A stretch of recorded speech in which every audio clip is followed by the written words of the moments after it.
और मेरे पढ़ाकू बच्चों, क्या हो रहा है? लास्ट क्लास में डिस्कस किया था एड्रिनल कॉर्टेक्स क्या ग्लूकोकॉर्टिकॉइड्स। इस क्लास में डिस्कस करेंगे mineralocorticoid and the sex steroids of the adrenal gland. Mineralocorticoid यानी सबसे मेन हार्मोन है उसमें एल्डोस्टेरॉन, जिसको बोलते हैं लाइफ सेविंग हार्मोन। चलिए डिस्कस करते हैं इन सब हार्मोन्स के बारे में थोड़ा थोड़ा। पढ़ाकू बच्चों, जैसा कि आप जानते हो कि हम लोग लेक्चर 7 में डिस्कस कर चुके हैं glucocorticoids from the adrenal gland. In this class, we will discuss about the mineralocorticoid and the sex steroids from the adrenal glands. This is just to remind you that adrenal gland is having two parts, anatomical and functionally totally different. Adrenal cortex outer and the inner is the adrenal medulla. And adrenal cortex, which is again having three different zones and producing different hormones: zona glomerulosa, zona fasciculata, zona reticularis. Zona fasciculata में से निकलने वाला hormone glucocorticoids हम लोग discuss कर चुके हैं। आज डिस्कस करेंगे mineralocorticoids and the androgens, the adrenal androgens और सेक्स स्टेरॉइड्स। ठीक है, मिनरलोकॉर्टिकॉइड्स नाम से क्लियर हो जा रहा है कि it will work upon minerals. तो ये जो काम करता है मिनरल्स पे, sodium, potassium, chloride, hydrogen, phosphate, इस पे काम करेगा। मेनली होते हैं aldosterone and deoxycorticosterone. Aldosterone is the main. So aldosterone जो कि एक कार्बन 21 स्टेरॉइड है, बनता किससे है सब लोग जानते हैं कि हम लोग बता चुके हैं पहले भी कि cholesterol is the main ingredient for all the hormones from the adrenal cortex. तो एसीटेट से कोलेस्ट्रॉल बना, कोलेस्ट्रॉल से अल्टीमेटली एल्डोस्टेरॉन बन गया। कोलेस्ट्रॉल से conversion in the influence of ACTH from the anterior pituitary and sometimes from the angiotensin 2 which is coming after the conversion of angiotensin 1। ठीक है, तो ये बन गया aldosterone. So functions of mineralocorticoids यानी कि aldosterone, mainly it increases sodium and chloride absorption and decreases the absorption of potassium and phosphate in the renal tubules. Sodium reabsorption is the primary action of the aldosterone. दूसरा करता है helps in the regulation of body fluid volume. ठीक है, water का इन reabsorption बढ़ा देगा, automatically जो body volume है, जो बॉडी फ्लूइड वॉल्यूम है वो मेंटेन हो जाता है। तो aldosterone helps in reabsorption of water. ठीक है, and helps in the regulation of acid base balance. कैसे करता है? क्योंकि हाइड्रोजन आयंस अगर बॉडी में बढ़ेंगे तो बॉडी की एसिडिटी बढ़ने लग जाती है, इसको बोलते हैं एसिडोसिस। ठीक है, तो वो एसिडोसिस जो हो रही है उसको कम करने के लिए क्या हुआ, एसिड आयंस को हमको बाहर निकालना पड़ता है। तो through the sodium hydrogen antiporter pumps, ठीक है, सोडियम को अंदर ले लेता है ब्लड में एंड हाइड्रोजन को डाल लेता है वापस ट्यूबुलर फ्लूइड में, यूरिन में। यानी यूरिन में अब हाइड्रोजन आयंस ज़्यादा जा रहे हैं, यूरिन जो है एसिडिक होती जा रही है एंड सोडियम आयंस ब्लड में वापस जा रहे हैं। ठीक है, तो इस तरह से बॉडी की एसिडिटी कम हो गई और यूरिन एसिडिक ज़्यादा हो गई, यूरिन में बाहर निकल गया। ठीक है, तो in that manner it is maintaining the acid base balance of the body. कहाँ पे काम करता है? In the intercalated cells of the distal and the collecting ducts, जो कि रीनल ट्यूब्यूल्स में डिस्टल कन्वोलर ट्यूब्यूल हम लोग पढ़ते हैं DCT and the collecting ducts में, वहाँ पे सोडियम हाइड्रोजन एंटीपोटर्स पंप्स की संख्या बढ़ा के वो ऐसा काम करता है। और क्या करता है? स्वेट ग्लैंड्स पे, स्वेट ग्लैंड्स में it increases the reabsorption of sodium and chloride and secretion of potassium ions in the sweat gland and salivary gland and the intestine में भी थोड़ा बहुत काम करता है, लेकिन मेनली क्या है, स्वेट ग्लैंड्स में, वहाँ पे भी सोडियम क्लोराइड का एब्जॉर्प्शन बढ़ा दिया। तो यानी कि ये बॉडी में सारा सोडियम क्लोराइड और पोटेशियम फॉस्फेट का बैलेंस कर रहा है। अगर सोडियम क्लोराइड और फॉस्फेट का बैलेंस नहीं हो, कहीं पे अगर हाइपरनेट्रीमिया हो जाए या हाइपोनेट्रीमिया हो जाए या हाइपर कैलीमिया हो जाए या हाइपोकैलीमिया हो जाए तो पर्सन की डेथ हो सकती है। इसीलिए इसको कभी कभी क्या मतलब एग्जामिनर पूछता है कि name the life saving hormone, तो हम लोग आंसर दे सकते हैं the aldosterone. This is just an illustration of the sodium hydrogen antiporter. देखिए सोडियम यहाँ पे अंदर सेल के अंदर लिया जा रहा है और हाइड्रोजन को सेल से बाहर डाला रहा है। कहाँ पे डाल रहे हैं? इन द ट्यूबुलर फ्लूइड, यानी ये यूरिन बन रहा है, यूरिन में हाइड्रोजन आयन ज़्यादा जा रहा है और ट्यूबुलर फ्लूइड से सोडियम वापस लिया और सोडियम डाल दिया अंदर ब्लड में, तो सोडियम वापस आ गया और हाइड्रोजन इधर आ गया. This is just illustration of intake of sodium inside the cell, and finally from the sodium potassium pumps sodium is thrown into the interstitial space and coming to the blood. now blood में वापस आ गया. This is the capillary. और potassium देखिए धीरे धीरे बाहर जा रहा है. तो पोटेशियम का एक्सक्रीशन हो रहा है यूरिन में एंड सोडियम का रीअब्जॉर्प्शन हो रहा है. This is one renal tubule. Glomerulus है, PCT, and this one is the loop of Henle, and this is DCT. DCT पे काम करता है DCT and the collecting duct. यहाँ पे काम करता है एल्डोस्टेरोन और यहीं पे काम करता है एडीएचबी. वाटर रीअब्जॉर्प्शन कर देता है, सोडियम इनटेक बढ़ा देता है एंड हाइड्रोजन आयंस का सिक्रीशन कर देता है. ये देखिए ये है एक ग्लोमेरुलस जो रीनल टिब्यूल का पार्ट है. एंड ग्लोमेरुलस ये जो है यहाँ पे कैपिलरीज अंदर ऐसे यहाँ से फिल्ट्रेशन होता है, जीएफआर वगैरह जो मेंटेन होता है. यहाँ पे देख रहे हैं ये ब्लड यहाँ पे आया, इसको बोलते हैं एफरेंट आर्टेरियोल एंड इसको बोलते हैं ईफरेंट आर्टेरियोल. यहीं पे जो है ये सेल्स हैं मैकुला डेंसा सेल्स, और यहाँ पे रहती हैं जेजी sales. Juxta means near, glomerular means glomerulus के पास में, इसको बोलते हैं जक्स्टा ग्लोमेरुलर सेल्स. तो यहाँ पे स्पेशल सेल्स हैं, इसको बोलते हैं टोटल जेजीए अपरेटस, यानी जक्स्टा ग्लोमेरुलर अपरेटस.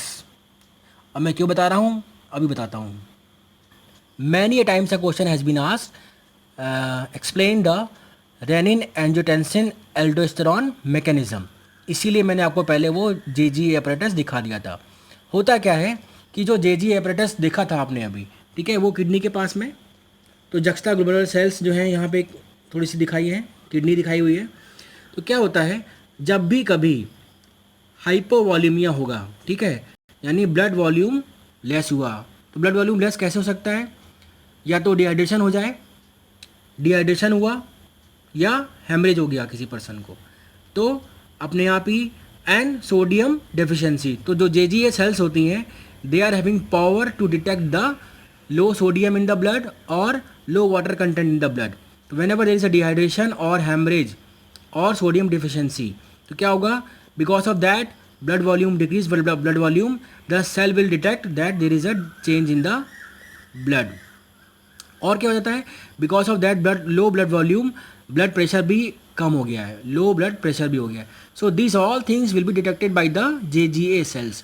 जब जेजीए सेल्स ये डिटेक्ट कर लेती हैं तो वो निकालती हैं एक एंजाइम जिसको बोलते हैं रेनिन. रेनिन एंजाइम निकलता है जो कि अब सर्कुलेशन में आ चुका है. तो सर्कुलेशन में आने के बाद सर्कुलेशन में ऑलरेडी एक और रहता है जिसको बोलते हैं एंजियोटेंसिनोजन. कहाँ से बनता है? From the liver. So angiotensinogen जो सर्कुलेशन में मूव कर रहा था, अब उस पर रेनिन काम करता है. तो रेनिन उसको काट के थोड़ा सा और छोटा कर देता है. छोटा करेगा तो क्या बन जाता है? एंजियोटेंसिन 1. ठीक है, एंजियोटेंसिन 1 अब पूरे ब्लड में सर्कुलेट कर रहा है, हर जगह जा रहा है, हर बॉडी सेल्स के पास जा रहा है.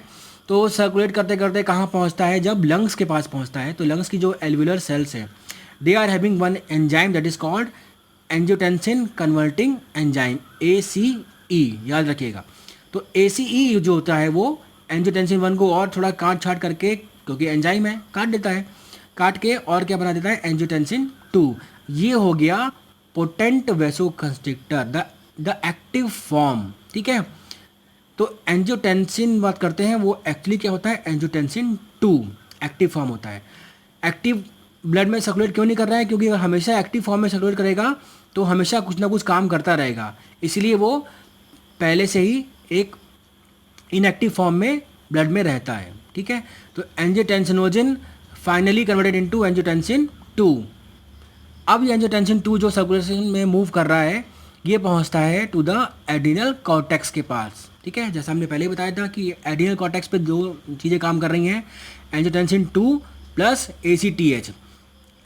ठीक है, ACTH भी बोलता है और एंजियोटेंसिन 2 भी बोलता है द जोना ग्लोमेरुलर सेल्स को कि now you release more and more aldosterone. So जो एल्डोस्टेरॉन ब्लड में ज़्यादा से ज़्यादा आता है, अब एल्डोस्टेरॉन ब्लड में आएगा and now we know the function of, हम जानते हैं कि क्या काम करेगा. ये काम करेगा सोडियम क्लोराइड का एब्जॉर्प्शन करेगा, वाटर का एब्जॉर्प्शन करेगा, इसको बोलते हैं रीअब्जॉर्प्शन. ठीक है, and increase the secretion of potassium and hydrogen into the urine. ठीक है, हाइड्रोजन निकाल दिया, पोटेशियम निकाल दिया यूरिन में, तो यूरिन एसिडिक हो गया, पोटेशियम निकल गया. तो अल्टीमेटली क्या हुआ? हमारी बॉडी में जो एसिड इंक्रीज हो रहा था, एसिडोसिस हो रहा था, वो थोड़ा सा कम हो गया and now urine becomes acidic. इसके साथ साथ यहाँ पे वाटर रीअब्जॉर्प्शन एंड सोडियम, इसको रीअब्जॉर्प्शन बोलते हैं क्यों, क्योंकि वहाँ पे एब्जॉर्प्शन नहीं होता है, बल्कि जो हमारा ब्लड खुद ब्लड में अभी बढ़ा, जब हम किडनी पढ़ेंगे तो बताएंगे, क्योंकि वहाँ पे ऑलरेडी हमारा ही ब्लड फिल्टर हुआ था, हमारे ही ब्लड से हम वापस ब्लड ले रहे हैं, इसलिए उसको एब्जॉर्प्शन ना बोल के हम लोग बोलते हैं रीअब्जॉर्प्शन। ठीक है, तो अब जब धीरे धीरे ब्लड वापस आ गया, सोडियम वापस आ गया, तो ब्लड प्रेशर और ब्लड वॉल्यूम वापस मेंटेन होने लगा। तो यानी ब्लड वॉल्यूम मेंटेन हो गया और ब्लड प्रेशर अब धीरे धीरे नॉर्मल होने लगा, ब्लड प्रेशर वापस आ गया। ठीक है, और एंजियोटेंसिन 2 ने क्या काम किया था, क्योंकि ये एक पोटेंट वेसो कंस्ट्रिक्टर था, तो इसने क्या किया, वेसल्स को कंस्ट्रिक्ट किया और ब्लड प्रेशर को थोड़ा सा बढ़ाया, क्योंकि जब भी हम कोई पाइप को कंस्ट्रिक्ट करते हैं तो अपने आप ही प्रेशर बढ़ जाता है। तो जो ब्लड वॉल्यूम कम हुआ था, ब्लड प्रेशर लो हो गया था, तो एंजियोटेंसिन 2 ने क्या किया, वेसो कंस्ट्रिक्ट किया, जिससे ब्लड प्रेशर बढ़ाया थोड़ा सा और वापस लाया सोडियम एंड वाटर, इससे वापस ब्लड वॉल्यूम बढ़ा, तो बढ़ने से क्या हुआ, प्रेशर अपने आप मेंटेन होने लगा। So blood pressure now increased and becomes normal. So this is the renin angiotensin aldosterone mechanism, जो अक्सर पूछा जाता है। As we know the functions of aldosterone, so we can discuss the applied physiology of the aldosterone. यानी कि हमको function मालूम है कि वो क्या क्या काम कर रहा था। तो अगर फंक्शन ज़्यादा होने लगे, यानी एक्सेस हो जाए, aldosterone excess, then this is term is known as hyper aldosteronism.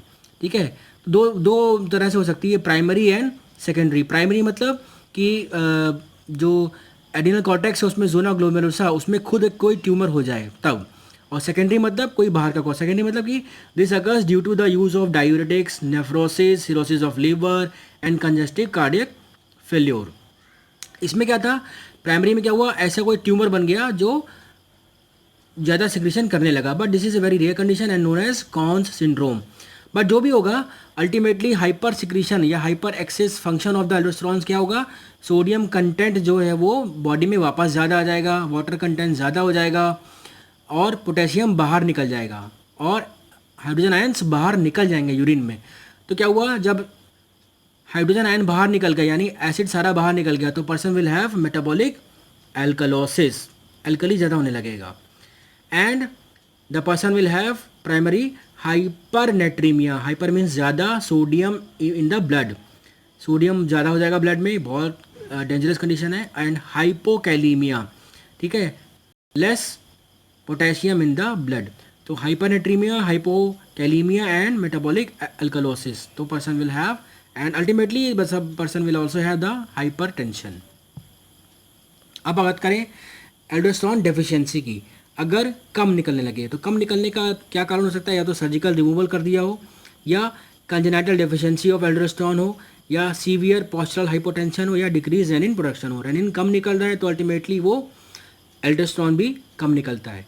लेकिन अगर कम निकलेगा तो क्या होगा, क्योंकि सोडियम का जो रीअब्जॉर्प्शन हो रहा था वो नहीं हो पाएगा, है ना, जो पोटेशियम बाहर निकल रहा था वो नहीं हो पाएगा, पोटेशियम एक्सेस हो जाएगा, सोडियम कम हो जाएगा एंड वाटर कंटेंट कम हो जाएगा, वाटर ज़्यादा बाहर निकलने लगेगा। So this is very dangerous conditions. तो in this the absence of aldosterone secretion cause death within 2 weeks, इसीलिए इसको बोलते हैं द लाइफ सेविंग हार्मोन। तो ये तो हो गया हमारा functions of aldosterone. Now we'll discuss the sex steroids और the adrenal androgens। मेनली दो होते हैं, डिहाइड्रोइपीएंड्रोस्टेरॉन एंड एंड्रोस्टेनिडियोन। एक चीज़ और ध्यान देने वाली बात है कि जो ये CPP रिंग होता है, दिस इज कॉल्ड साइक्लोपेंटानो पर हाइड्रोफिनैंथ्रीन रिंग। ये जो रिंग है वो सब में मिलता है, आपका एल्डोस्टेरॉन में भी था, कॉर्टिसोल में भी था। ये बेसिक स्ट्रक्चर होता है जो कोलेस्ट्रॉल को लेके बनाते हैं ये लोग, तो ये सब में था।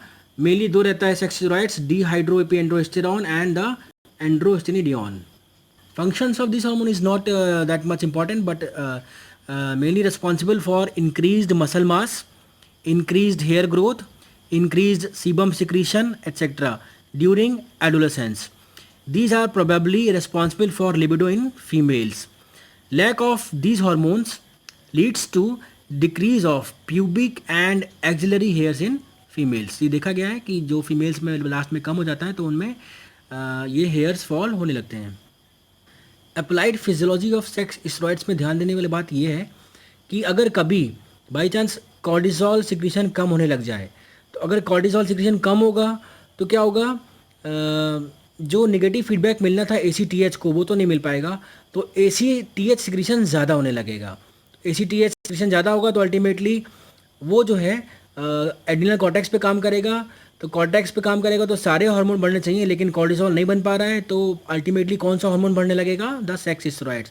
तो सेक्स स्टेरॉइड ज़्यादा होने लगेगा, तो इसलिए उसको बोलते हैं कंजेनाइटल एड्रिनल हाइपरप्लेसिया, जो कि एड्रिनल ग्लैंड्स का हाइपरप्लेसिया हो गया है। बिकॉज ऑफ दिस एड्रिनल जो एंड्रोजन्स हैं वो ज़्यादा निकलने लगेंगे। ठीक है, इसमें क्या होगा, it is a syndrome characterize by pseudo hermaphroditism and virilism in female or early development of secondary sexual characters in male due to increased secretion of adrenal sex steroids। ठीक है, इसमें क्या होगा, in females masculinization, that is growth of beards, temporal recession of hairline, atrophy of breast, increased size of the clitoris, heavy arms and legs मिल सकता है। इसको बोलते हैं CAH, congenital adrenal hyperplasia। Males में क्या होगा, there is a increased masculinization and that does not pose much external problem, but in young boys it may be lead to precocious pseudo puberty। तो इसको बोलते हैं ना कि बहुत जल्दी बच्चा बड़ा हो गया, इस तरह से वो हो जाता है, लेकिन उतना ज़्यादा मार्क नहीं होगा, लेकिन फीमेल के केसेस में ज़्यादा मार्क्ड होगा क्योंकि वहाँ पे ये सब मिलेगा। ऐसा एक केस देखिए यहाँ पे, ये this is the case of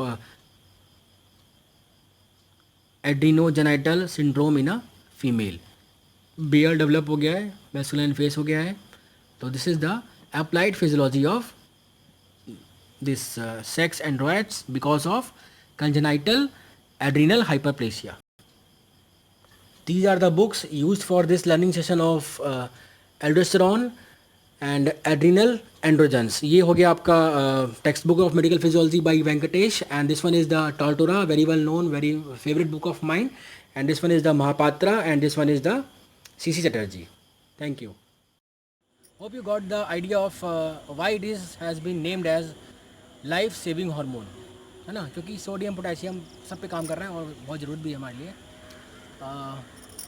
next class में हम डिस्कस करेंगे the hormones from the adrenal medulla. तब तक के लिए बाय बाय, फिर मिलते हैं। ये हार्मोन्स निकलना बंद होंगे बॉडी से या चलते ही जाएंगे? अरे बहुत सारे हैं, अभी इतने सारे हैं कि अभी 5 लेक्चर और लगेगा। चलो।